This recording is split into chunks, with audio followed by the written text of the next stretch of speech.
parlant.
Comme je disais, j'ai mentionné tout à l'heure, j'aime ce qui est géométrique, mais je suis attiré aussi par les formes organiques.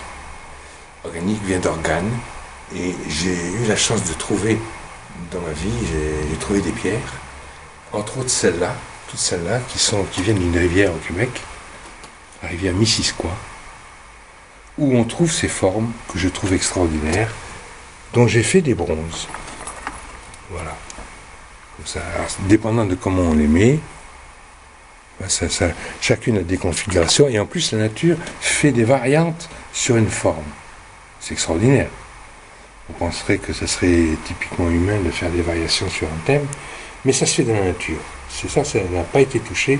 Je les ai trouvées comme ça, dans l'eau, et elles ne se sont pas toujours cassées. Il y en a qui se sont cassées, regarde ça par exemple.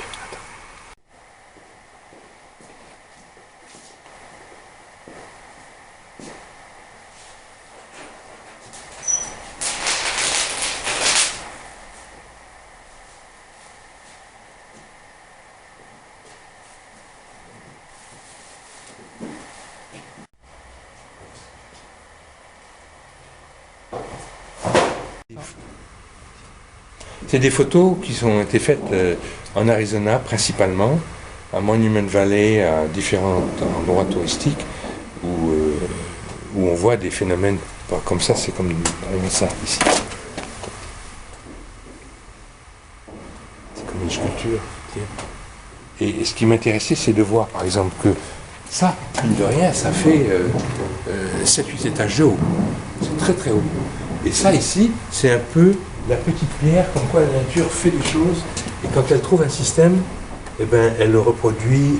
C'était là tout à l'heure, je l'avais, et là je ne l'ai plus. Bouge pas, là voilà. Non, comme ça. C'est un peu les mêmes. Comme quoi, il y a des. Quand la nature trouve un système, elle le répète par économie. C'est rien de perdre son temps à faire des variations qui ne sont pas utiles. Donc, maintenant, si tu veux, je vais te parler. Voilà une autre. Voilà. Encore un truc qui ressemble à un organisme quelconque vivant. Ça c'est fait avec des moteurs chinois qui malheureusement sont très bruyants et j'ai dû changer à cause de ça. Ils ne sont pas aussi performants que les moteurs faits en France ou ailleurs, anglais ou autres. Voilà pour ça. Alors, à part ça, il y a très longtemps, en 71-73, j'ai eu l'occasion de rencontrer des gens qui travaillaient sur les ordinateurs. À l'époque, on parle d'ordinateurs qui étaient des grosses machines avec le câblage souterrain dans des zones climatisées, pour pas que ça gêne tout ce qui est électronique. Et donc j'ai pu faire des dessins, des kilomètres de dessins, parce qu'ils avaient des rouleaux, entre autres au Centre météorologie du Canada, il y avait des machines avec des rouleaux de 100 mètres de long de papier, à peu près ça de large.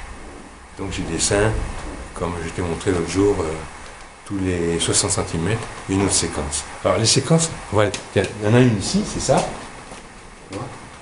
Ça, en fait, le programme c'était très simple. Je prenais un carré, divisé en 4. Alors, en haut, à gauche, il y avait Ça bouge comme ça, comme tu le vois ici de là à chacun. Tu vois, là, il n'y a rien. Mais là, il y a quelque chose, etc. À une vitesse. Celui-là, il fait comme ça. Celui-là, il fait comme ça. Et verticalement, il y en a un qui est latéral comme ça. Et celui-là, il va de là à là. Du centre, toujours là. Chacun a une vitesse différente. Alors, en jouant avec les nombres, on arrive avec des phénomènes de texture totalement différentes, soit répétitives, très répétitives, ou pas, ou presque, etc. Alors, de ça, j'ai fait ça, j'ai fait pas mal de sérigraphie, à l'époque, des lithos, et des sculptures dont ce que tu as là-bas, noir, en aluminium plein. Voilà. Là, j'en ai fait une série comme ça aussi. C'est la dernière qui me reste. Et puis, il est arrivé un accident, parce qu'il y a des accidents heureux. Et pourquoi ne pas prendre avantage des accidents? À savoir que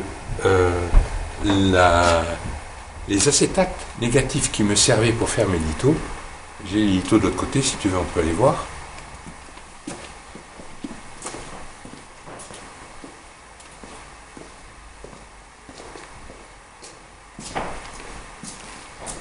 Voilà. C'est fait sur aluminium.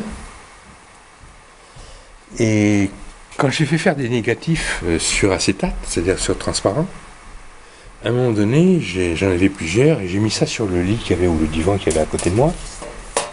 Et elles se sont superposées. Elles se sont superposées de telle manière que ça a donné la forme qu'il y a là-bas. Je ne sais pas si j'en ai une ici.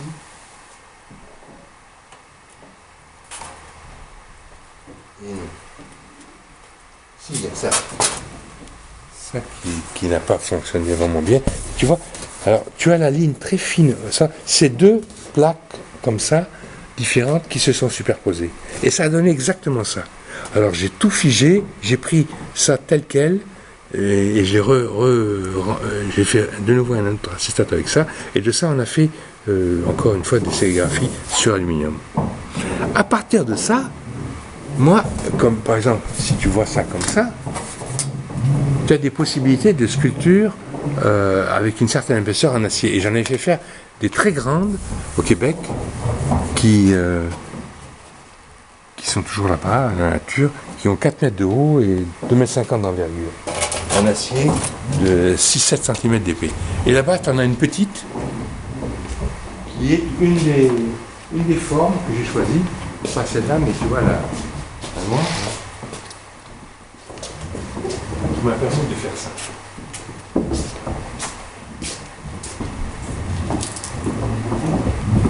Encore une fois, ça a été agrandi, mais en respectant au plus juste possible les espaces, les proportions des différents quadrilatères.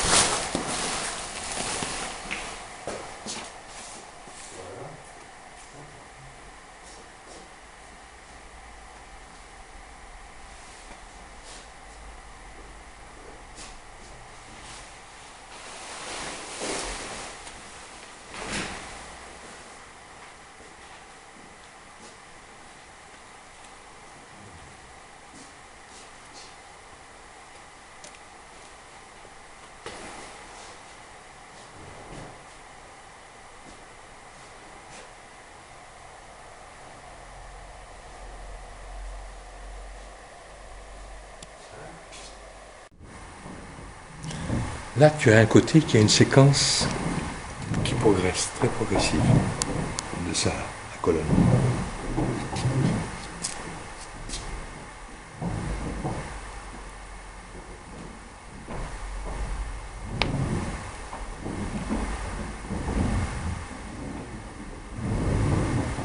Alors, grâce aux micro-ordinateurs que nous avons tous aujourd'hui, il y a des logiciels qui ont permis de reprendre la problématique et de le faire en mouvement avec l'animation flash. Et ça a donné ça. Des algorithmes que je montrais. Voilà. Alors il y en a en couleur, il y en a en noir et blanc. C'est toujours pareil. c'est un carré, tu sais que voilà, ça va monter, ça va passer à une vitesse. Ça va faire une autre vitesse. Ça ici, gauche à droite, une vitesse, et ça latéralement de l'autre côté. Alors c'est toujours des carrés. Là, tu as 1, 2, 3, 9 carrés, ou tu en as 16, ou tu en as 25. Et c'est dans un cycle, parce que les couleurs sont à peu près... Ça ne se répète jamais. Et j'en ai fait en couleur où, quand... C'est toujours... Là, tu en as 4. Tu vois, ça, c'est... On va voir tout à l'heure. Ça, c'est un carré. Donc 1, 2, 3, 4. Sauf que quand le bleu s'en va, au lieu que ce soit noir en dessous, j'ai mis une autre couleur. Et comme ça, on peut faire des variations à l'infini. J'en ai fait une quinzaine aussi. Je ne sais pas pourquoi, mais je fais toujours des séries de 13 ou 15 pièces. Puis après ça, je passe à autre chose. Ou je reviens avec des variantes, etc.